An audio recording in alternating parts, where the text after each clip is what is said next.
have I ever felt pressured to change my name or to bear a different name just to be more socially acceptable, like I said? And the answer to that will be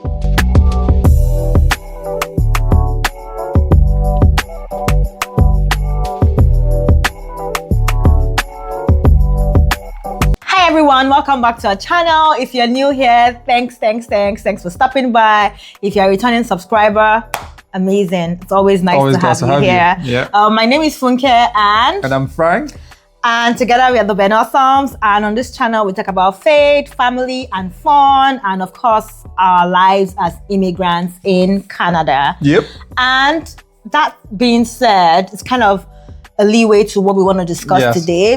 Today we'll be discussing about just the pressure of immigrants and their names, whether or not to change their names to either be more socially acceptable or maybe to be more acceptable from a career perspective or just having kids as well. Does that, you know, reflect on how you name your kids? If you were back home, would you have a different name than what your kids are? Would they have different names from what they are bearing right now?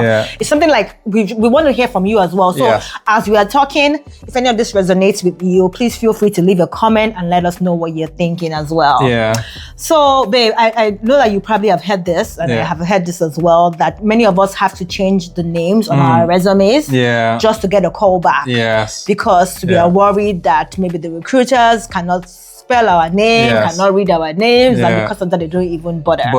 Like, so did you, luckily for him, his name is Frank, so I mean, there's nothing to change. There's nothing, I mean, lucky him. But for me, and not like I had pressure to change my name, because my full name is Olufunke, but right from back home, it has always been Funke. It has always been Funke, right? But probably maybe if I was looking for a job back home, I would probably put my full name. But right here, I'm even more conscious to shorten it because I don't want to give people issues. And introducing myself as well, I will probably never introduce my name as my full name. And you find that some people have issues with that, and that some people, being even people that are maybe Nigerians, which is what we are, they're like, oh, why don't you introduce yourself as your full name? Are you not proud of your name? And didn't you like? I'm like, sister, it's not that deep. I don't have an issue with it. I know that some people have issues with it. What do you think, babe? And it's funny you say that, because I once worked with someone whose name was Olayinka. Are you sure he wants to give names? There are many Olayinkas out there. I worked with someone whose name was Olayinka, and you dare not call her Yinka. Each time you call her Yinka, I say, sorry, my name is Olayinka. I'm like, come on, calm down. It's not that bad. But some people are very particular about their names. But to your point around resume, I think it would be unfair for us to discount that, because the fact that we didn't experience it does not mean it doesn't exist. How do you know we did not experience it? The fact that you did not get called on some job. Might just be. You are Frank, so. Yeah, but my last name as well. Our last name might have given me up. I don't know. So, but you're right. Some jobs you might but we can't say concretely that we experience. And even people that say it's an issue, again, how do we know it's an issue for them? But truth is, it might be an issue. Maybe HR people will tell us if this actually does exist in their world. That you see certain names, and because you can't pronounce it. I think one is that you can't pronounce it. The second thing is that you just know automatically that this person is an immigrant, and you probably do not want to go there for whatever reason. So again, that's discrimination, that's bias, and that's a different conversation. If people begin to change their names for that reason, quite honestly, I wouldn't judge them. Okay, so I feel like the next question I want to ask, and I'll answer honestly. I think that Frank is even not justified to be honest. It's not, so probably it's just me. And that let me answer myself then. I want to ask that. Have I ever felt pressured to change my name or to bear a different name just to be more socially acceptable, like I said? And the answer to that will be yes. And it's not maybe just, like I said, my resumes, my jobs, I've always born Funke, and I'm fine with that. But sometimes, like day-to-day stuff, like when I go to a Tim Hortons to order food, or when I go to anywhere, well, not just him, like anywhere to order food, and they ask, oh, what's the name for this order? Sometimes I just say Frank. And this is me being honest, because I just don't want to deal with, can you spell that? What is that? I'm like, sister, I just came here to eat. Just Frank is the order, or maybe FK or something. I just say something. Like, so, and that's a little. But it's funny because your name is one of the easy ones to pronounce as well. Some people don't think it's easy because some people call it funk, some people call it funky, some people, and that's and interestingly, I don't even have an issue with how my name is pronounced. I know that some people are very particular about that, and they feel like you should put some effort. I'm like, this is. It's not everyone that is deep. different. It's not because imagine you growing up in a place like Russia or Brazil, or where China. you would not know how to pronounce the name. So why is it? Ask yourself, like, why are you so angry or so agitated that your name is not being pronounced? As you know, you're the one they're referring to. Exactly, and the person is not obviously trying to. Yes, you're right. Yeah, you're right. So you're right. maybe I would say. But the flip side of that is. And this is where I have an issue personally, is when you are now the one wrongly pronouncing your own name. I mean, come on. Your name is Funke. And because you know the person can't say Funke, you now say, my name is Funky. You're not Funky. You and I know you're not Funky, you're Funke. Tell the person your name is Funke. If they say call you Funky, that's fine. We'll move on. But don't now call your own self Funky. Why? But to be fair as well, I feel like sometimes you don't even realize that we are doing that. I'm not saying I would never do that, but I feel like whoever does that does not even realize. Sometimes you realize it's just a mindset thing. I've heard people say things like, oh, maybe Ibadan. You all say Ibadan in Nigeria, and you're not talking to someone and say, oh, Ibadan. What's Ibadan? There's no Ibadan, it's Ibadan. We all know it. You know, but people just funkify some of these things for different reasons. Oh my goodness. Anyway. Okay, so part of the pressures of it. I know, right? Yeah. So let me throw a question to you then. Like, I know that we had our kids back home. Yes. But if we were supposed to have them today and now, would it determine how? Would you being here determine what you called them and how you raised, like what names that you gave to them? So to answer that question, I wish I was bearing my native name. I do have a native name, and I wish I was bearing that native name because I feel like it stands you out. Right now, firstly, the name Frank is not. Generation name. People I've seen who bear the name Frank. Firstly, in their 90s. They're always old people. So all the people I know that bear the name Frank are old, and most of them are Italians. So they seem to be the ones that can always resonate with the name. So Frank is not the best of names, if you ask me. I wish I was bearing my native name. Now, if we had our children here, we'll give them the exact same name. Because for me, names do two things. Name is a continuous blessing you call on your child. Yeah. So each time you call your name, you are speaking over them. Because our names from back home always have a meaning. Our names are usually phrases or sentences, actually, in some cases. So it has a meaning. It's something we are saying to the children. Now, bearing their name does that idea of blessing them, but it's also their identity.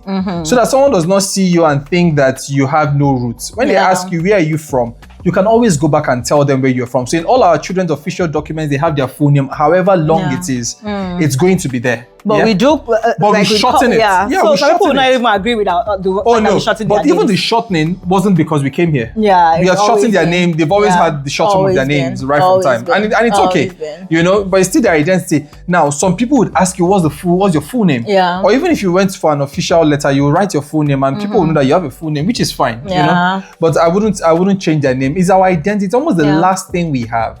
Because, quite honestly, our food. Some of us, again, thankfully, we're still able to keep up with our food. Our language, for some people that come here, unfortunately for us, and we are guilty of this, our children do not necessarily speak our local languages, which is really bad. You know, so that one is fading away. Dressing is fading away. Food, our children, when our kids leave here, I'm not sure they will make amala in their house. You know, I'm not sure they will necessarily say, oh, I want to eat a wedu. You know, it might not come up. So the last thing they can hold on to is their name. That's their identity. I think we should hold on really tight to that one. And like Frank mentioned, when we were coming, like the kids already had their names, and when we were filling forms and everything, sometimes here they will ask you what's your preferred name. And of course, I would typically just put that as a preferred name because that's what the kids are used to hearing, right?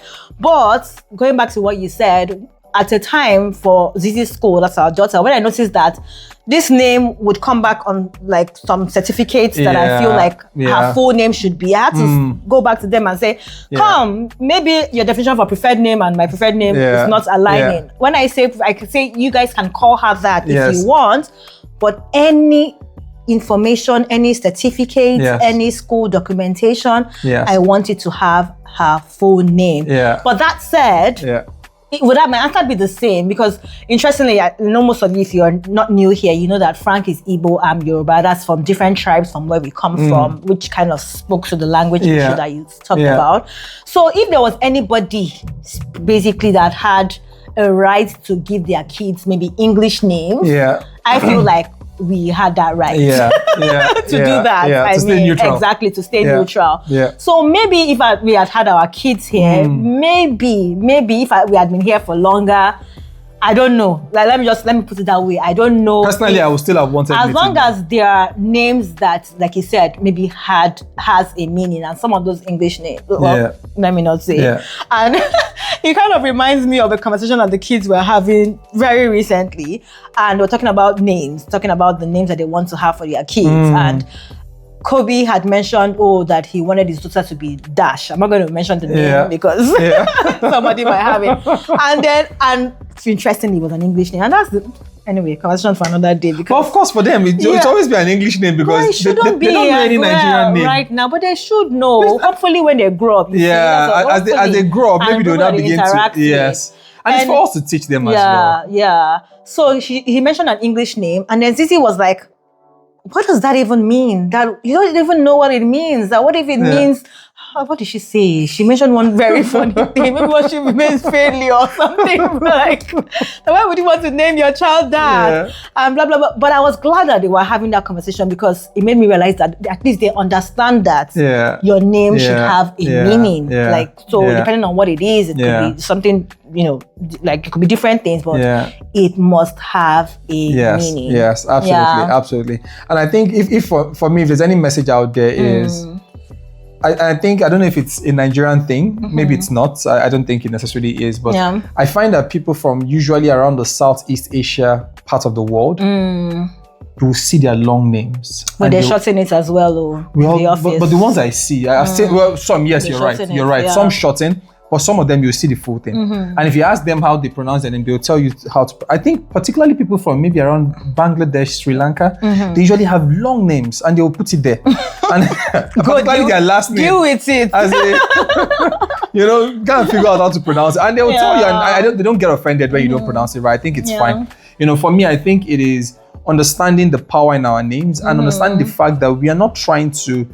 We've become Canadians, but we also have a heritage which we want to hold true to. These are the little things that help us stay unique and stay us. Otherwise, you become like everyone else. But holding on to your name. In fact, I found that some people also change their last names, not even their names. So they now have maybe your father's name is whatever, maybe Jack, and your name is now Frank Jack. I mean, come on. How does anybody hear Frank Jack and think a Nigerian? I mean, keep your name. Keep your father's name. If your name is Wakaliki, keep it as Wakaliki. Don't change to Frank Jack. Come on. So that, again, people have different reasons for doing different things, but I think our name is our identity. It's part of our roots, and we should keep it really tight. And I know that I said that how people call me don't get to me, but just you talking about last name. Sometimes you find that you say your name is this and that, and then some people just now pick a part of your name and decide themselves that this is what I want to call you. It's one thing if you want to get my pronunciations wrong, but when you now just look at all my names and say, I will just call you Ke.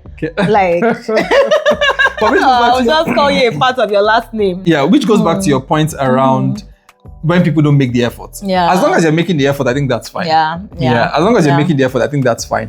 The problem usually is when people don't make the effort. The other thing as well is, I like and I think you guys used to do this. In fact, not I think, you used to do it back home, where you call people by their initials. Well, that was just in my office. In your office, that's what I mean by your office. I know you guys used to do initials. I find that it's a way of neutralizing it, but I don't think I've not really heard anybody do it around here. But I find that initials are a good way to just neutralize everything, you know, and go by initials.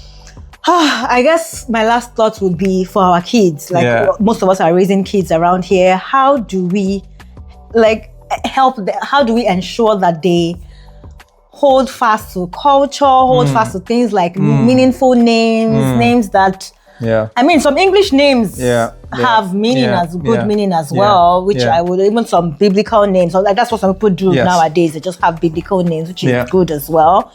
But how do you think we can help them? I think one of the ways is So for instance, Funke's culture, they have naming ceremony on the 8th day after birth, and that culture demands that almost every significant person around the child brings a name. So parents, father and mother will bring a name. Parents will bring names. Uncles and aunties sometimes even add names. So both our kids have on average 12, 14 names. Not officially, but it's listed. They know what their 12 names are, what their 14 names are. But of course, even we don't, off the top of our head, I can't but we say have what. Where we can check. Yeah, but we have it written down somewhere. Yeah, I think that's one thing. Where our children know that, hey, your heritage is Nigeria. When you're getting married, you will do it the Nigerian way. When you have a baby, you would have a naming ceremony where we will give your child a name. I, as your father, I will give your child a name. Your mom will bring a name. You know, with my grandparents will bring a name. Actually, they should. You know, whether you choose to call your child by that name is a different conversation altogether. But that name sticks. Your grandchild might wake up tomorrow and say, okay, Dad, you called me Fred. And I hope none of my children for that. Why not? It's another old name, actually. Yeah, we'll marry Fred. But they can come back and say, Dad, I know you called me Fred, but I want to use the name Grandpa called me, which is whatever, you know, and they use Grandpa calls me. So from time to time, you would be the one calling. Even if their names are English, you, when you go there, you call by their name. Yes, absolutely. And that was something growing up as well, where our grandparents used to call us different names from what our parents necessarily. There was a pet name from our grandparents, which kind of stuck in some way. You know, and I think we should do that with our kids as well. Let them understand their heritage. Anyways, friends, so what do you think? Have you been pressured to change your name? Have you called yourself differently? Especially if your name is long. You understand? And interestingly, now that you talk about the long name, I know that there are some names too that people shorten that is long, but people shorten like, I'll never forget one of pastors in Nigeria, Femi, one of his daughters is Oluwaseun Barbara, something, Layemi, and they call her Barbara. So there are ways to, get around that as well. So is that one good? Well, it's like I said earlier, it's your call. Like, we'll do whatever. As long as the child knows that this is my full name and that is not lost. But of course, if she wants to go with Bab or Barbara. I think if you go with Barbara, people just assume that your name is Barbara. They will never think that there's a different name. And then once in a while, you just call them and say, it's almost like Kobe. A lot of people think his name is Kobe. They don't realize it's a full name for Kobe. Interesting. Some people even think that his name that's Kobe Bryant. So he will always tell them that no, the spelling is different. It's not named. That is the full name. In fact, it will school you. And I guess I think it might also be maybe people that have lived here, maybe because we came from back home. And because my kids also would sometimes tell you, I don't like when a teacher is not calling my name correctly. I wish that they can, call my name correctly, blah, blah. So I guess really it depends. It depends. It depends. Again, we listen, we don't judge. And we understand that there are different reasons for these things. But I think my own personal take is, let us make sure that we keep our names. Let us not water down our own self or our own things to accommodate others. Again, the world is open, so to say. We'll not take offense at certain things, but whatever culture we have, let's hold on tight to it as much as we can. Yes. And of course, if you think otherwise, if you feel like because I'm here now, I have to behave like the Romans. It's your call as well. Why not? If not, whatever rocks your boat. So let us know in the comments. What are you thinking? What have you done? What have you named your kids? Does that influence you in naming your kids? Let us know what your experiences have been. Thanks for watching. Great. And don't forget to like, comment, share, and subscribe. And on to the next one. Bye for now. Bye.